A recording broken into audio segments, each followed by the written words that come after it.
तो student finally हमारी class 12th pre board exam का इंग्लिश का पेपर आ चुका है। जी स्टूडेंट आप देख लीजिए यहाँ पर ये pre board exam question paper 2021 और 22 का है, जिसका डिटेल सॉल्यूशन आज मैं आपको इस वीडियो के अंदर प्रोवाइड कराने वाला हूँ। तो वीडियो को एंड तक जरूर देखिएगा।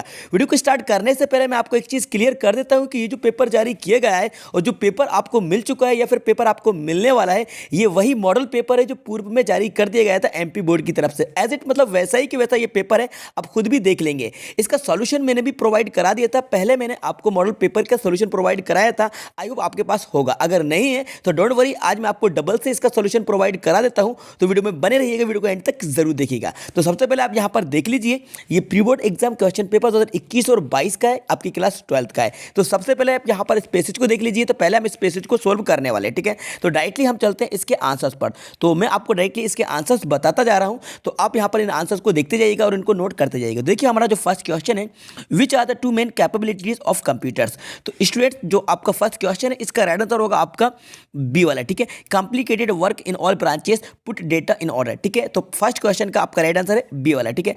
आ जाते हैं हम question number second, what is automation. तो व्हाट इज ऑटोमेशन, तो जो आपका सेकंड नंबर का क्वेश्चन है, इसका राइट आंसर होगा बच्चों डी वाला, ठीक है। The process by which machines can be use to work for us. तो इसका राइट आंसर आपका डी वाला, ठीक है। ये डी की तरफ है, तो मैं आपको डबल से बताता हूँ डी, ठीक है। कंफ्यूज बिल्कुल मत होइएगा, डी इसका राइट आंसर है। क्वेश्चन नंबर सेकंड का राइट आंसर डी है, ठीक है।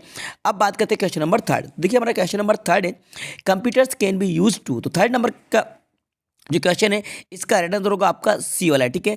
To diagnose the nature of patients illness, ठीक है। राइट आंसर आपका सी वाला है। क्वेश्चन नंबर थर्ड का राइट आंसर आपका सी है। अब देखते हैं क्वेश्चन नंबर 4। तो देखिए हमारा क्वेश्चन नंबर 4 है, इसका जो राइट आंसर होगा आपका, पहले क्वेश्चन को देख लीजिए, what is the basic limitation of computers. तो इसका जो राइट आंसर होगा वो होगा आपका डी वाला, ठीक है। Computers to be able to work need detailed instruction, D इसका राइट आंसर है। अब देखते हैं क्वेश्चन नंबर 5। तो हमारे क्वेश्चन नंबर 5 है, which of the following is an antonyms for the disable. तो डिसेबल का आपको एंटोनिम बता देना है। तो क्वेश्चन नंबर आपका जो 5 है, इसका बच्चों देखिए राइट आंसर होगा आपका इनेबल, सी इसका राइट आंसर है, ठीक है। डिसेबल का अपोजिट आपका इनेबल होता है। क्वेश्चन आपका 6 है, 6 में आपसे पूछ रहे हैं the word form of the word alternative. Alternative की वर्ड फॉर्म आपको बताना है, जो कि अल्टरनेट होती है। तो ए इसका राइट आंसर है, ठीक है। ए राइट आंसर है। अब देखते हैं क्वेश्चन नंबर 7। तो 7 का आपका क्वेश्चन है इन फ्यूचर, मतलब ब्लैंक दिया गया है यहाँ। तो 7, तो इसका राइट आंसर होगा आपका ऑटोमेशन, ठीक है। 7 का राइट आंसर होगा आपका ऑटोमेशन, ए इसका राइट आंसर है, ठीक है। क्लियर है ना। तो आपका क्वेश्चन नंबर 7 का राइट आंसर होगा ए वाला है ऑटोमेशन, ठीक है। अब देखते हैं क्वेश्चन नंबर 8। दोस्तों मुझे पता है आप सब परेशान हो, सीबीएसई ने पैटर्न बदल दिया है हमारा, बट टेंशन मत लीजिए। मजे की बात यह है कि पूरा पैटर्न ऑब्जेक्टिव हो गया, इसलिए हमें करनी है सिर्फ और सिर्फ मॉक टेस्ट की प्रैक्टिस। तो ये एक ऐप है फ्लो, चलो पहले डाउनलोड करो। अब आपको इस प्रैक्टिस सेक्शन में जाना है और सारे सब्जेक्ट्स की क्लास 12 और क्लास 10 दोनों ही के स्टूडेंट्स के लिए ये एक बनी हुई है पूरे एग्जाम इन्वायरमेंट की फीलिंग के साथ। इस मॉक पेपर में टाइमर भी लगा हुआ है, तो आपको टेस्ट के एंड पर पता चल जाएगा कि कौन सा सवाल आपने सही किया और कौन सा गलत। हर टेस्ट की अपनी रिपोर्ट जनरेट होती है। दूसरी और ज्यादा इंपॉर्टेंट बात, जिस भी क्वेश्चन में आपको प्रॉब्लम हुई उससे इमीडिएटली आप इस ऐप पर एक्सपर्ट ट्यूटर से पूछ सकते हो और 60 सेकंड्स के अंदर एक ट्यूटर आपके साथ लाइव कनेक्ट हो जाएगा और आप अपना कंसेप्ट क्लियर कर लो। अभी इंस्टॉल करो और इस बार बोर्ड में आप 100% स्कोर टारगेट करोगे। तो क्वेश्चन आपका 8 जो है, इसका राइट आंसर मैं आपको बता देता हूँ, डायरेक्टली आंसर नोट करते जाइए। क्वेश्चन नंबर 8 का जो राइट आंसर होगा आपका बच्चों, इसका जो राइट आंसर होगा आपका बी वाला कंप्यूटर्स। ये फिलअप से आपको पैसेज में मिल जाएगा, ठीक है। ऑलरेडी मैंने एक सैम्पल पेपर जब एक्सप्लेन कराया था, तो मैंने इस टॉपिक के ऊपर वीडियो बनाई थी और मैंने आपको डिटेल में पैसेज को भी एक्सप्लेन कराया था। उसके बाद मैंने आपको उसके आंसर्स भी एक्सप्लेन कराए थे। अगर आप हमारी वीडियोज को पहले से देखते आ रहे हैं तो ये सारे ही आंसर्स आपके पास ऑलरेडी अवेलेबल होंगे। फिलहाल इसको एक बार डबल से भी देख लीजिए, ठीक है। तो क्वेश्चन नंबर 8 का राइट आंसर आपका बी वाला। अब बात करते हैं क्वेश्चन नंबर 9 की तरफ। तो देखिए क्वेश्चन आपका 9 है, which of the following words from the passage is synonyms of freed. Freed का आपको सिनोनिम्स बता देना है। तो क्वेश्चन आपका जो 9 है, इसका राइट आंसर होगा बच्चों ए वाला, ठीक है। रिलीव्ड होगा, कौन सा होगा, रिलीव्ड, ये राइट आंसर है, रिलीव्ड ए इसका, ठीक है। अब देखते हैं क्वेश्चन नंबर 10। तो क्वेश्चन नंबर 10 में आपसे पूछ रहे हैं विच of the following is the antonym of the word simple. Simple का आपको एंटोनिम बता देना। तो क्वेश्चन आपका जो 10 है, इसका राइट आंसर होगा आपका ए वाला कॉम्प्लेक्स, मतलब के जटिल, ठीक है। ए इसका राइट आंसर है, ठीक है। क्लियर है ना स्टूडेंट्स। तो ये मैंने आपको सारी पैसेज के क्वेश्चंस के आंसर्स मैंने आपको प्रोवाइड करा दिए हैं, ठीक है। अब वो देखते हैं सेकंड क्वेश्चन। तो देखिए सेकंड क्वेश्चन का आंसर मैं आपको बाद में बताऊंगा, क्योंकि वीडियो बहुत ज़्यादा लंबा खिंच जाएगा। इसका आंसर भी मैं आपको प्रोवाइड करा दूंगा, आपके पास अभी टाइम है। फिलहाल हम आगे बढ़ते हैं। ये क्वेश्चंस आपको जो दिए गए इन सभी के आंसर्स भी मैं आपको प्रोवाइड करा दूंगा। डायरेक्टली हम चलते हैं यहाँ पर सेक्शन सी पर जो कि ग्रामर का पोर्शन है काफ़ी ज़्यादा इंपॉर्टेंट है, स्टूडेंट यही कंफ्यूज होते हैं। तो इनके आंसर्स को आप यहाँ पर समझ लीजिए। इसके बाद मैं एक वीडियो लेकर आऊँगा तो उसमें मैं आपको बाकी के क्वेश्चंस के आंसर भी प्रोवाइड करा दूंगा, ठीक है। तो क्वेश्चन आपका फर्स्ट है, his brother is blank space MLA। तो बच्चों इसका राइट आंसर होगा आपका एन MLA, ठीक है। क्वेश्चन आपका सेकंड है, you should go to bed soon, we have to rise early tomorrow. तो इसका राइट आंसर होगा आपका एज, ठीक है। एज इसका राइट आंसर है। You should go to bed soon as we have to rise early tomorrow. तो as इसका राइट आंसर है, बट नहीं आएगा, ऑल दो नहीं आएगा, ठीक है। तो याद रखिएगा ये ऑल दो और बट बिल्कुल नहीं आएगा, एज इसका राइट आंसर है, ठीक है। अब देखते हैं क्वेश्चन हम आपका थर्ड वाला, he is good in English. तो इसका राइट आंसर होगा आपका इन पे लगा दीजिएगा। फोर्थ वाला है, he did not buy, negative sentence है तो यहाँ पर एनी यूज कर लीजिएगा, एनी आएगा। फिफ्थ वाला जो क्वेश्चन है, no sooner did the boy see the cobra. तो इसका राइट आंसर होगा आपका देन, THN, देन को करेक्ट कर लीजिएगा, देन इसका राइट आंसर है। सिक्स वाला यू, तो इसका राइट आंसर होगा आपका can, you can not talk in the library. तो कैन इसका राइट आंसर है, ठीक है। इसके बाद आ जाते हैं क्वेश्चन नंबर 7। तो क्वेश्चन आपका 7 है, इसमें आपका जो फर्स्ट क्वेश्चन है, Sonia did her duty, change into negative. तो इसको आपको नेगेटिव में चेंज करना है। तो बच्चों इसको नेगेटिव में चेंज करेंगे तो देखिए करना क्या होगा, आपको यहाँ पर लिखना है सोनिया, इसके बाद लिख दीजिएगा did, then not, then do her, और फिर लिख दीजिएगा ड्यूटी, ठीक है। Sonia did not do her duty, इसका राइट आंसर होगा, ठीक है। इसके बाद देखते हैं क्वेश्चन नंबर 7, सेकंड नंबर है, he is so weak that he can not stand. Too का यूज करना है तो यहाँ पे इस सो को हटाइए, यहाँ पे लिख दीजिए too, he is too weak. इसके बाद दैट से लेकर नॉट तक के सेंटेंस को हटा दीजिए, यहाँ पर लगा दीजिए टू। तो राइट आंसर आपका हो जाएगा he is too weak to stand, he is too weak to stand, ये राइट आंसर होगा, ठीक है। अब देखते हैं थर्ड वाला। थर्ड वाले में आपसे क्या कह रहे हैं, मैं आपको बता देता हूँ इसका राइट आंसर। थर्ड वाला आपका जो क्वेश्चन है, if you do not work hard you will fail, right using unless in place of if के प्लेस पर अनलेस का यूज करना है। तो करना क्या होगा आपको, देखो इफ को हटाकर आपको लगा देना अनलेस।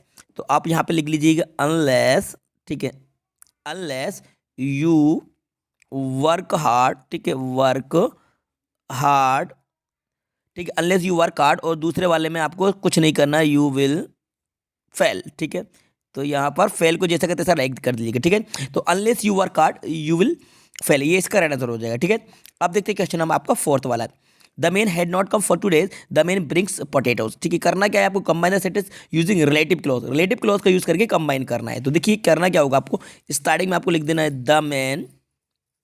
द मैन, फिर आपको इस द मैन को हटाकर आपको लगा देना है हु, ठीक है। इसके बाद सेकंड वाला जो सेंटेंस है इसको जैसे का तैसा लिख दीजिए, हु ब्रिंग्स क्या है भाई, पोटैटोज, तो POTATOES, the man who brings potatoes. अब क्या बचा, had not come for 2 days, तो यहाँ पर लिख दीजिएगा, इसके बाद स्पेस नहीं है आप लिख लीजिएगा हैड नॉट कम। ये पूरा आप आगे इसको कंप्लीट कर लीजिएगा, आप इसको लिख लीजिएगा, ठीक है। देख लीजिए द मैन, यहाँ से हु से करेक्ट कराए, the man who brings potatoes had not come for 2 days, ठीक है। The man who brings potatoes, यहाँ पे ये हु है, ठीक है, brings potatoes had not come for 2 days, ठीक है, नोट करते जाइएगा। इसके बाद देखते हैं नेक्स्ट क्वेश्चन आपका जो है फिफ्थ वाला, दिस न्यूज सरप्राइजेस मी। तो करना क्या है आपको, इसको चेंज द वॉइस करना है। तो मी का क्या हो जाएगा आई, और आई के साथ लग जाएगा एम, आई एम सरप्राइजेस, और यहाँ पर बाय मत लगा देना, यहाँ पर लगाना विथ दिस न्यूज, ठीक है। तो I am surprises with this news, ठीक है, ये इसका पैसिव बन जाएगा, I am surprises with this news, ठीक है, ये इसका राइट आंसर हो जाएगा। इसके बाद देखते हैं आपका जो फिफ्थ नंबर का क्वेश्चन है, मतलब ये 6 वाला होगा, तो इसको आपको अरेंज करना है। तो इसका आपका बन जाएगा I had a lot of time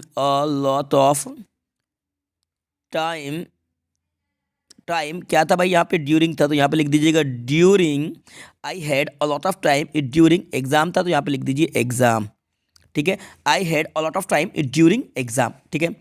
अब आ जाते हैं हम आपका सेक्शन डी पे, जो कि आपका क्वेश्चन नंबर 8 है। क्वेश्चन नंबर 8 के राइट आंसर मैं आपको डायरेक्टली बताता जाता हूं। इसके ऊपर मैंने ऑलरेडी एक वीडियो बनाई थी, मैं आपको फिर बता देता हूं, ये वही मॉडल पेपर है जो पहले जारी किया गया था, और यही आपका प्री बोर्ड का पेपर है। मतलब कि MP बोर्ड ने आपके मॉडल पेपर जो जारी किए थे उसी को प्री बोर्ड पेपर में जारी कर दिया है, ठीक है। तो इसको देख लीजिए, इसके आंसर मैं आपको डायरेक्टली बता देता हूँ। क्वेश्चन नंबर आपका 8 है, तो आपका जो फर्स्ट क्वेश्चन है, तो फर्स्ट क्वेश्चन का राइटली आंसर देख लीजिए। तो first question, from which lesson has above this lines taken. तो बच्चों जो फर्स्ट क्वेश्चन है इसका राइट आंसर होगा डी वाला, द रेड ट्रिप, ठीक है। इसका बाद second question, which of the following is antonym of the word petty. Petty का आपको एंटोनिम बताना है, तो इसका राइट आंसर होगा आपका मेजर, बी मतलब बड़ा, पैटी मतलब होता है छोटा, मेजर बड़ा होता है, तो इसका राइट आंसर होगा आपका डी, ठीक है। अब देखते हैं क्वेश्चन आपका थर्ड नंबर। तो थर्ड नंबर क्वेश्चन है what does the phrase keep body and soul together mean. तो इसका होगा स्टे अलाइव, ए वाला राइट आंसर है। Who is the author of the author chapter. तो क्वेश्चन आपका 4 है, इसका ऑथर पूछा है तो इसका होगा सेल्मा लेजरलॉफ, डी इसका राइट आंसर है। ठीक है, सारी क्वेश्चंस के जो आंसर मैं आपको बता रहा हूँ इनको नोट करते जाइएगा। वह ये आंसर आपको जो बताए जा रहे हैं ये 100% सही आंसर है। ठीक है, डी इसका राइट आंसर है सेल्मा लेजरलॉफ। ठीक है, अब आगे बढ़ते हैं हम, इसके बाद आ जाते हैं फिफ्थ नंबर क्वेश्चन। तो हमारा फिफ्थ नंबर क्वेश्चन है which of the following is the synonyms of the word gleamed. तो इसका आपको सिनोनिम्स बताना है। तो बच्चों इसका राइट आंसर होगा आपका ए वाला स्पार्कल। ठीक है, ए इसका राइट आंसर है। अब आ जाते हैं क्वेश्चन नंबर 9। तो क्वेश्चन नंबर आपका जो 9 है इसको रीड कर लीजिएगा, केयरफुली आप रीड कर लीजिएगा। इसमें जो क्वेश्चंस दिए गए इनको आप यहाँ पर देख लीजिए। तो क्वेश्चन आपका जो फर्स्ट है the poet's is driving on which day. तो क्वेश्चन आपका जो फर्स्ट है तो आपको डे पूछा गया है, तो डे कौन सा था भाई, फ्राइडे था, बी इसका राइट आंसर होगा। ठीक है, बी राइट आंसर है। क्वेश्चन सेकंड है who is sitting beside the poet's. तो भाई हर मदर, उसकी मदर बैठी हुई थी पोएटिस की, तो राइट आंसर होगा आपका ए वाला हर मदर। ठीक है, तो हर मदर कर लीजिएगा। ठीक है, ए राइट आंसर है। इसके बाद third number what is the name of the poem. Poem का नेम आपको बताना है। तो क्वेश्चन आपका जो थर्ड है इसका राइट आंसर होगा माय मदर एट 66 से लिया गया है ये, सी इसका राइट आंसर है। ठीक है, सी राइट आंसर है। इसके बाद इसका बी है जो कि आपकी विस्तार से लिया गया है, तो इसके भी राइट आंसर मैं आपको डायरेक्टली प्रोवाइड करा देता हूँ। तो देखिए ये आ जाते हैं फर्स्ट क्वेश्चन पे। इसमें आपसे कह रहे how many students over the part of student ice program. तो जो क्वेश्चन आपका फर्स्ट वाला है तो इसका राइट आंसर होगा आपका ए वाला 52। ठीक है, पेसेज में आपको मिल जाएंगे 52।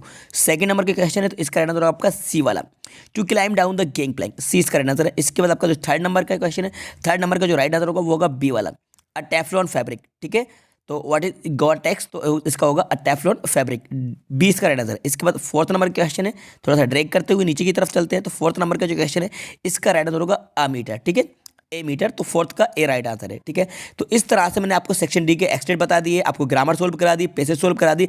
अब जो क्वेश्चंस बचे हुए हैं इनके आंसर आपके पास ऑलरेडी होंगे। अगर आपके पास नहीं है तो आप कमेंट्स करके बता दीजिएगा, इनके भी आंसर मैं आपको प्रोवाइड करा दूंगा। लेकिन मैं आपको सजेस्ट करूंगा कि सारे क्वेश्चंस के आंसर आप खुद लिख कर देखिए, खुद आपकी इसकी प्रैक्टिस करिए। अगर आपको कन्फ्यूजन होता है तो आप कमेंट्स करके मुझसे कह सकते हैं, या फिर हमारे टेलीग्राम ग्रुप पर मुझसे आप बात कर सकते हैं। और अगर आपको इसकी पीडीएफ चाहिए तो हमारे टेलीग्राम ग्रुप को ज्वाइन कर लीजिए, वहां पर मैं आपको इसकी पीडीएफ प्रोवाइड करा दूंगा। वैसे मैंने ऑलरेडी इस टॉपिक के ऊपर वीडियो बना दी थी, क्योंकि सैंपल पेपर का सॉल्यूशन मैंने आपको प्रोवाइड कराया था, और ये वही सैंपल पेपर है और इसी को प्री बोर्ड के लिए जारी कर दिया गया है। ठीक है, आई होप ये वीडियो आपको पसंद आई होगी और आप हमारे सारे क्वेश्चन के आंसर से सेटिस्फाई हुए होंगे। तो वीडियो को लाइक कर दीजिएगा, अपने सारे दोस्तों के साथ ज़्यादा से ज़्यादा शेयर कर दीजिएगा, और यदि चैनल पर नए तो चैनल को सब्सक्राइब कर लीजिएगा। Thanks for watching.